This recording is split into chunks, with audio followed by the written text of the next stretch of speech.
Pēc vakardienas video parādījās jautājums, kāpēc Citroenam XM ir papildu stikls bagāžas nodalījumā. Un ir super laiciņš, lai es varētu tagad parādīt, kāda tam ir funkcija. Neko es atveru vaļā bagāžnieku.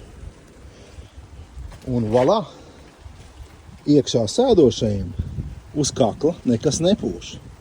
Skaties, kā ūdens noticēja. Tas ir interesanti. Nu labi, un tagad es viņu varu attaisīt arī vaļā, lai kaut ko lielāku iekrāmētu bagāžniekā un varētu pacelt arī plauktu vai pat izņemt viņu ārā. Nu re, franču mašīnā jābūt ir dzeltnē vestītei.